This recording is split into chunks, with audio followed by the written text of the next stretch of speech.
नमस्कार, स्वागत है आपका सत्यहिंदी.com पर। मैं हूं नीलू व्यास और एक बार आपके साथ फिर से जुड़ रही हूं आपके पसंदीदा कार्यक्रम आज का एजेंडा को लेकर। और इसके पहले कि प्रोग्राम शुरू करूं, आपको याद दिलाना चाहती हूं कि गूगल प्ले स्टोर से अगर आपने सत्य हिंदी के ऐप को डाउनलोड नहीं किया है तो जरूर कर लीजिएगा। प्रेस की आजादी, प्रेस की स्वतंत्रता का उल्लेख भारत के संविधान के पन्नों में है और जितने भी नेता हैं वो प्रेस के स्वतंत्रता के प्रति अपने कमिटमेंट का बखान करने से बाज नहीं आते, लेकिन जब करने पर आती है तो उसी प्रेस के स्वतंत्रता की धज्जियां उड़ती हैं। जिस सिलसिलेवार तरीके से पत्रकारों पर हमले हो रहे हैं, उनके खिलाफ एफआईआर दर्ज हो रही है, उन्हें जेल भेजा जा रहा है, तो ऐसा लगता है कि प्रेस की स्वतंत्रता का कॉन्सेप्ट अब भारत में बिल्कुल खत्म हो चुका है। और इसको आपके सामने मैं उदाहरण के रूप में इतने सालों से, खासकर पिछले 6 सालों से जो पैटर्न चल रहा है वो आपके समक्ष रखूंगी। लेकिन आप मजे की बात यह है कि इसी प्रेस की स्वतंत्रता की धज्जियां जो तबका उड़ा रहा है उसके समर्थन में मीडिया का एक बड़ा समूह है। और उसकी एक मेन वजह है कि पत्रकारों की जीविका, पत्रकारों के परिवारों का भरण पोषण उसी पत्रकारिता से चलता है। और वो जो पत्रकारों का समूह है या वो जो पत्रकार ऑर्गेनाइजेशंस हैं, मीडिया ऑर्गेनाइजेशंस हैं, आज वो सरकार के दबाव में हैं, क्योंकि या तो उन्हें डर है कि उन्हें एड्स नहीं मिलेंगे, खासकर जो कॉरपोरेट एड्स हैं या सरकारी एड्स हैं, वो एड्स उनको नहीं मिलेंगे तो उनका ऑर्गेनाइजेशन कैसे चलेगा। और इसी डर से सिर्फ मीडिया ऑर्गेनाइजेशंस ही नहीं बल्कि पत्रकारों का इंडिविजुअल सर्वाइवल उसी पर निर्भर है। और एक बहुत ही छोटा तबका है जो आज इस प्रेस की स्वतंत्रता के बारे में बात कर रहा है। और ये जो छोटा समूह है वो अलग थलग पड़ गया है। उसे न सरकार का समर्थन है न समाज का समर्थन है, क्योंकि ये कहा जाता है कि ये तो देश से अलग है, ये एंटी नेशनल्स हैं क्योंकि ये सरकार पर सवाल उठाते हैं। ये एक जनरल पैटर्न है।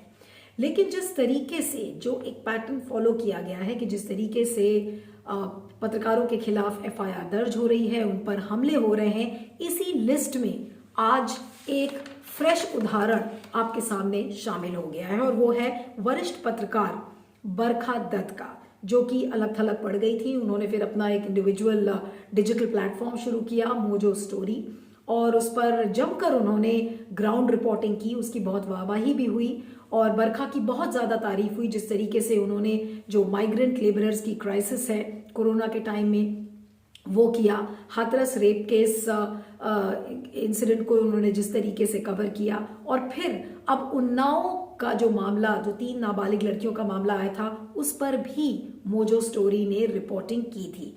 और उसी स्टोरी को लेकर अब बरखा दत्त की जो मोजो स्टोरी है उसके खिलाफ एफआईआर दर्ज की गई है।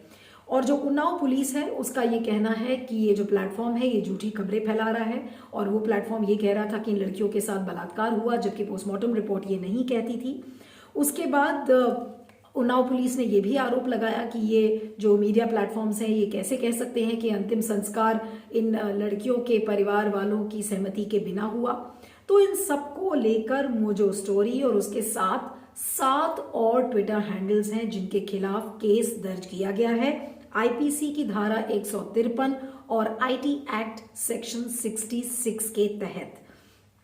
बाकी तो सब छोटे खिलाड़ी हैं, लेकिन बरखा ने इसका मुंह तोड़ जवाब दिया है। बरखा ने कहा है कि ये विशुद्ध रूप से ये बिल्कुल एक धमकी है और प्रेस को डराने और धमकाने की कोशिश की जा रही है और इसका मुकाबला वो जमकर अदालत में करेगी। लेकिन इसके बावजूद, इसके अलावा भी बरखा ने कई बातें कही हैं। बरखा ने यह आरोप लगाया है कि उन्हें एफआईआर की कॉपी नहीं दी गई, जो उनका एक लीगल राइट है, और इसका उल्लंघन किया गया है क्योंकि बिना एफआईआर के वो जुडिशियल इंटरवेंशन नहीं कर पाएंगी। तो इसको लेकर बरखा ने बढ़ चढ़कर ट्वीट किया है।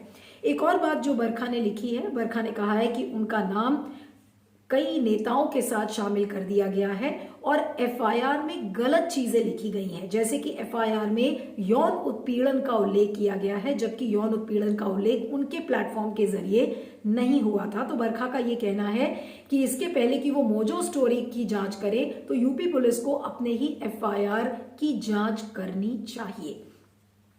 इसके अलावा बरखा की जो मोजो स्टोरी है उसके प्लेटफॉर्म पर एक ऐसा वीडियो भी अटैच्ड है जिसमें कि उनके जो परिवार वाले हैं 3 नाबालिग लड़कियों के, तो उनमें से ये कहना था कि पुलिस उनको जल्दबाजी में अंतिम संस्कार करने को कह रही थी, और इसी बात को मोजो स्टोरी ने कहा और फिर ट्वीट भी किया है। तो इन तमाम चीजों को लेकर आज बरखा दत्त के खिलाफ एफआईआर दर्ज की गई है। अब ये सिर्फ बरखा का मामला नहीं है, आपको बता दें कि अभी हाल में सिंघू बॉर्डर पर जो इंडिपेंडेंट पत्रकार मनदीप पुनिया थे, उनके खिलाफ केस दर्ज हुआ। उनको तो जेल भी हो गई थी, बाद में उनको जमानत मिली क्योंकि काफ़ी सोशल मीडिया पर उनको सपोर्ट मिला लोगों का। उसके बाद केरला के जो पत्रकार हैं सिद्दीकी कप्पन, उनका मामला अभी भी लंबित है क्योंकि वो हाथरस रेप केस को वो कवर करने जा रहे थे और पुलिस ने उनको गिरफ्तार कर लिया। बहुत लंबे समय के बाद बेल मिली भी है, तो बेल सिर्फ 5 दिन के लिए, क्योंकि उनकी माँ की तबीयत बहुत ज़्यादा खराब है। उसी तरीके से 26 जनवरी का अगर आप वाकया ले लें, जिस दिन ट्रैक्टर मार्च किसानों ने निकाली थी, तो उस दिन वरिष्ठ पत्रकार राजदीप सरदेसाई के खिलाफ एफआईआर दर्ज हुई। फिर मृणाल पांडे और ऐसे कई बड़े पत्रकार हैं जिनको इसमें नामजद किया गया। तो हम बातें करते हैं बड़ी बड़ी फ्री एंड फेयर मीडिया की, हम एक ऐसे जर्नलिज्म की बात करते हैं जो कि जर्नलिज्म विदाउट फेवर या फियर हो, और कोर्ट्स भी अक्सर फ्री प्रेस की बातें करते हैं और उसका उल्लेख भी समय समय पर करते हैं। लेकिन अगर आप आंकड़े देखें तो आंकड़े आपके सामने बहुत चौंकाने वाले होंगे। कुछ फैक्ट्स अब मैं आपके सामने रखना चाहती हूँ। एक स्टडी हुई थी जिसका नाम है गेट अवे विथ मर्डर, और उस गेट अवे विथ मर्डर के अगर आप आंकड़े उठा के देखिए तो 2014 और 2019 के बीच 198 पत्रकारों के ऊपर हमले हुए हैं। ये एक एग्जाम्पल है कि कितने पत्रकारों पर हमले हुए हैं। दूसरा, जो हर साल का एक फ्रीडम ऑफ प्रेस इंडेक्स जो आता है, उसके आपको मैं 4 साल के आपको एग्जाम्पल्स बताना चाहती हूँ, 4 से 5 साल के। 2180 देशों का ये एक मानक निकाला जाता है। 2017 में भारत 180 में से 136 पायदान पर था। 2018 में ये फिगर 138 हो गई आउट ऑफ 180। 2019 में भारत की स्टैंडिंग 140 हो गई आउट ऑफ 180, और 2020 आते आते भारत और नीचे गिर गया, यानी कि 142 आउट ऑफ 180। तो ये जो आंकड़े हैं ये आपको दिखाते हैं कि हमारे जो बेंचमार्क्स हैं, हमारे जो पैमाने हैं फ्रीडम ऑफ प्रेस को लेकर, प्रेस की स्वतंत्रता को लेकर, उसमें भारत लगातार उन पायदानों पर गिरता जा रहा है। अब इसके कुछ मायने हैं, वो क्या मायने हम निकालें। पहला पॉइंट ये है कि जो डाइवर्जेंट व्यू है वो ऐसा लगता है कि समाज में इसकी जगह अब खत्म होती जा रही है, विरोधाभास की जगह बिल्कुल भी अब नहीं है, और जो लोग विरोधाभास व्यक्त करते हैं उन्हें गिरी निगाह से देखा जाता है। ये तो पहला पॉइंट हुआ। दूसरा पॉइंट ये है कि पत्रकारों पर हमला ऐसा लगता है कि एक नया नॉर्मल बन गया है। उनके खिलाफ एफआईआर दर्ज करिए, उनको जेल भेजिए। और आपको याद होगा, यहाँ पर मैं आपको याद दिलाना चाहती हूँ, 2019 में पवन कुमार जायसवाल एक ऐसे पत्रकार थे जिनका एक वीडियो वायरल हुआ था कि उत्तर प्रदेश के मिर्जापुर इलाके में उन्होंने जाकर एक गांव के एक स्कूल में उजागर किया था इस चीज को कि मिड डे मील स्कीम के तहत वहां पर बच्चों को नमक और रोटी परोसा जा रहा है। जी हाँ, और उसी ये अगस्त का मामला है 2019 का, और 2 सितंबर आते आते पवन कुमार जायसवाल के खिलाफ पुलिस ने केस दर्ज किया, और उस पुलिस ने ये कहा कि पवन कुमार जायसवाल सरकार की छवि को खराब करना चाह रहे हैं, और वो भी एक साजिश के तहत। जी देखिए, इसमें ऐसा है कि जो पत्रकार कुछ भी चीज हो उस पे अगर टिप्पणी करे, और अगर उससे अगर सरकार को लगता है कि वो सरकार की आलोचना कर रहे हैं एक प्रकार से, तो उसमें जो गवर्नमेंट है, मतलब इसमें यूपी गवर्नमेंट हो या जो केंद्र सरकार है जिसमें दिल्ली पुलिस का इस्तेमाल किया जाता है, तो या कोई थर्ड पार्टी, कोई अन्य व्यक्ति जाके कोई एफआईआर कोई कंप्लेंट अगर करना चाहे तो वो तुरंत एफआईआर में जो है तब्दील की जाती है। तो और खासकर जैसे मैंने कहा उन मामलों में जहां उनको लगता है कि सरकार की आलोचना की जा रही है, तो ये बहुत ही जो कानून का जिसको कहते हैं दुरुपयोग करने के बराबर है, क्योंकि लॉ एंड ऑर्डर और कानून की बहुत सारी अन्य जो है जिम्मेदारियां होती हैं, उसको उसको अगर जो है सरकार उसको निभाए और उसको अगर इस्तेमाल में लाए, तो इस देश में बहुत सारे अपराध जो होते हैं, जो महिलाओं के खिलाफ या जो कमजोर तबके हैं उनके खिलाफ, उस पे रोक जो है लगाया जा सकता है। लेकिन ये फिजूल के जो एफआईआर हैं, इनको दर्ज करना, तो ये एक प्रकार से परेशान करने वाली बात है। और पत्रकारों को उसी कुछ कोर्ट केसेस में उलझाए रखो। और सबको पता है इस देश में, अगर किसी लीगल जो है चपेड़े में कोई आ जाए कोर्ट के चक्कर में, तो उसका तो बहुत सालों तक जो है टाइम लग जाता है। पैटर्न तो साफ है। कोई भी आदमी या औरत जो बोलना मांगती है सरकार के खिलाफ या फिर कमेंट करना मांगती है, जो आजकल के हालात हैं, भारत की सरकार उसको देश का दुश्मन मानती है, क्योंकि वो समझती है कि जो भी मोदी जी के खिलाफ या मोदी जी या उनके सामंतों की सरकारों के खिलाफ बोलते हैं, वो भारत माता के खिलाफ बोलते हैं। तो ये सब लोग, भाजपा की सरकार है और भाजपा के नेता, अपने आप को भारत माता का एक तरीके से ठेकेदार मान के चल रहे हैं। और उसमें सिर्फ बात बरकत की नहीं है। जब आप फ्रीडम ऑफ एक्सप्रेशन को क्रश करना मानेंगे, तो जो मेरे जैसे प्रोफेशनल पत्रकार हैं, मेरा ये 51 साल हो गया है, हमारे में और बाकी लोगों में फर्क ये है कि हमारी जीविका का भी साधन है।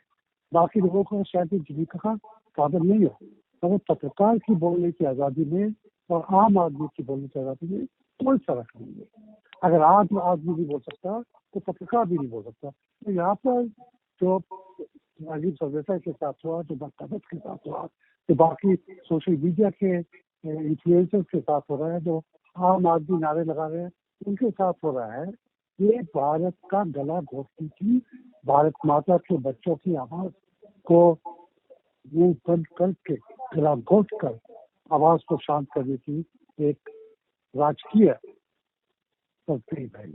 यानी कुल मिलाकर जो ट्रेंड है वो यही है कि सरकार पत्रकारों को डिक्टेट करना चाहती है। सरकार वो चाहती है कि जो वो डिक्टेट करे वही पत्रकार उसको उसी तरह से रिपोर्ट करे।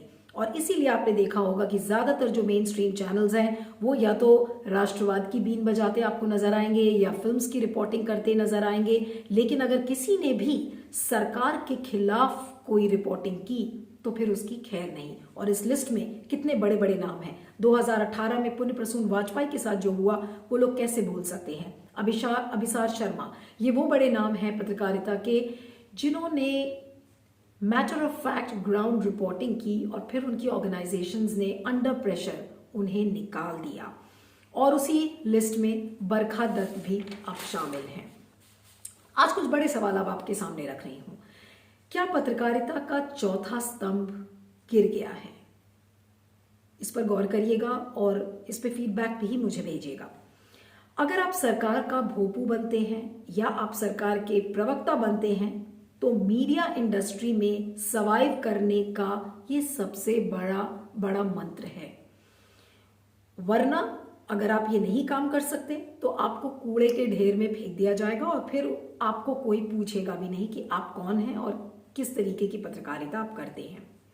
तीसरा जो मेरा एक सवाल है, जिस तरीके से बरखा दत्त के खिलाफ एफआईआर हुआ या मनदीप पुनिया के खिलाफ हुआ, तो आज सवाल ये उठता है कि जो ग्राउंड रिपोर्टिंग या ग्रास रूट रिपोर्टिंग का जो कॉन्सेप्ट है वो हमेशा से ही बहुत डिफिकल्ट रहा है और बहुत जिगर वाला एक काम होता है कि जब आप सिस्टम के खिलाफ जाकर और ऐसी रिपोर्टिंग करते हैं, ऐसा लगता है कि पत्रकारिता के लैंडस्केप से ग्रास रूट रिपोर्टिंग का जो कॉन्सेप्ट है बिल्कुल खत्म हो गया है या उससे खत्म कर दिया गया है। क्योंकि जैसे हर जर्नलिज्म स्कूल में पहले सिखाया जाता था कि see what you report as what you see, लेकिन आज ऐसा लगता है कि जो नए पत्रकारिता के जो छात्र आज जो आ रहे हैं इंडस्ट्री में, उन्हें किस तरीके के लेसन्स दिए जाएंगे, मैं उसके बारे में आज थोड़ा बहुत कंफ्यूज हूं कि उन्हें किस तरीके की पत्रकारिता सिखाई जाएगी और उन्हें क्या कहा जाएगा।